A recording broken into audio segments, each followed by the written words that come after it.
जय श्री कृष्ण महाराज क्षमा करें। स्कंद 7वां अध्याय 14वां। यह है गृहस्थ आश्रम की कथा।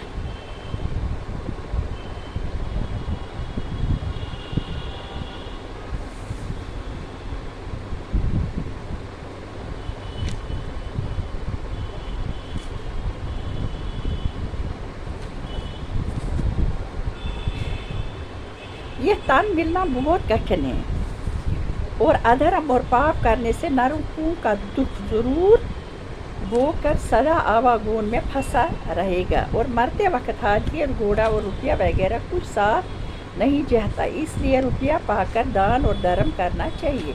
जो सोम लोग रुपया छोड़कर मर जाते हैं उनको जमपुरी में चोरों की तरह जो दंड मिलता है, और जिन परिवार वालों को झूठ सच बोलकर जन्म भर पालता है वो लोग इस दुख में कुछ सहायता नहीं करते और अपना बदन सड़ गल कर कुछ काम नहीं आता। इसलिए आदमी को अपना परलोक बनाने के वास्ते ब्राह्मण को देवता के बराबर समझकर अच्छा भोजन खिलाना और उसकी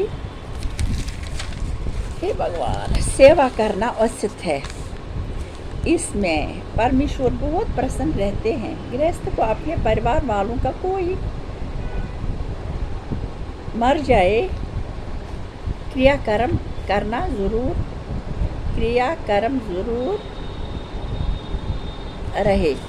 तीर्थ पर रहने से आदमी का मन अधर्म की तरफ नहीं जाता, तीर्थ पे जाने से, और किसी जगह रहने में चित्त पाप की तरफ दौड़ता है। और कलयुग भासी जीव परमेश्वर का भजन और आसमन करने और कथा लीला सुनने से करतारत होते हैं। जय श्री कृष्ण भगवान। जो आया है उसको जाना है, इसलिए धर्म की किताबें पढ़ के कुछ ज्ञान सुनो और वही करो, अच्छे अच्छे काम करो।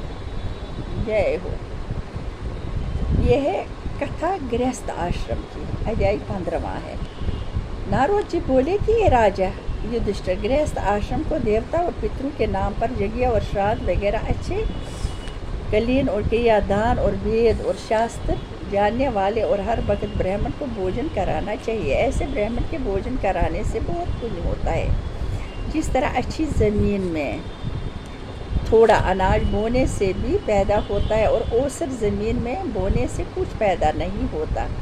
देवता कर्म और पितृकर्म में 3 ब्राह्मण से कम न खिलाए और यज्ञ और श्राद्ध में किसी जीव को न मारे।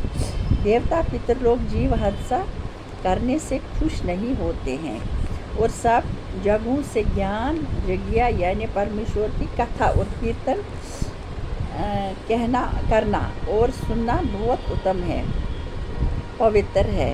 और सब धर्मों से बड़ा धर्म ये जानो कि मानसा वाचा कर्मणा से किसी का बुरा न चाहिए और संतोष रखे।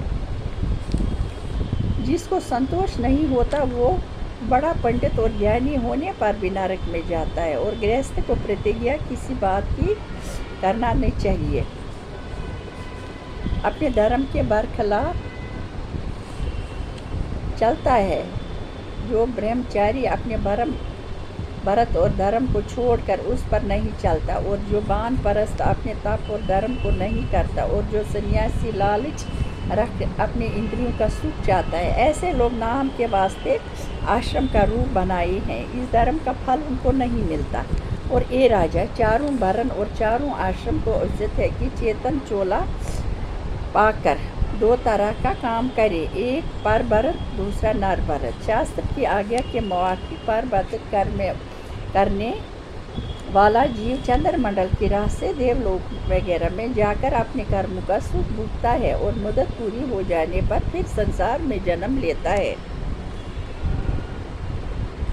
और आवागमन से नहीं छुटी पाता। और नर भरत करने वाला सूरज मंडल की राह से वैकुंठ में पहुंचकर जन्म और मरण से छूट जाता है। सो हमने तुम दोनों को दोनों राहें बतला दी हैं। जो गृहस्थ हमारे कहने यानी शास्त्र के मुवाफिक अपने कर्म और धर्म से रहे वो परमहंस की पदवी को गृहस्थ आश्रम में भी पा सकता है। और जो कोई संन्यास और बैराग लेकर फिर गृहस्थी की चेहना करता है उसको कुत्ते के बराबर समझना चाहिए। परमेश्वर की माया में संसार लोग लपट कर खराब हो रहे हैं। जिस तरह रथ में जोता हुआ घोड़ा रथ को जिधर चाहता है उधर खींच कर ले जाता है, रथ का कुछ बस नहीं चलता। इसी तरह रथ रूपी बदन का घोड़ा चंचल मन अपने कर्मों से जिस लोक में चाहता है ले जाता है। इसलिए मनुष्य का तन पाकर शुभ कर्म करके स्वर्ग और बैकुंठ में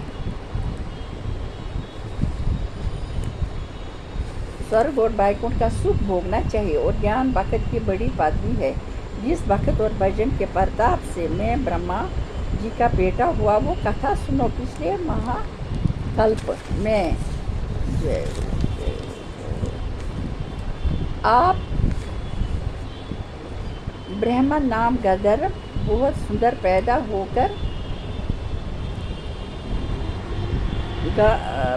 होकर गाना अच्छा जानता था और बहुत सुंदर होने से स्त्रियां मुझको चाहती थी। सो मैं भी उन पर मोहित होकर उनके साथ भोग और विलास करता था। एक दिन विश्वामित्र देवता की सभा में जाकर गाने लगा।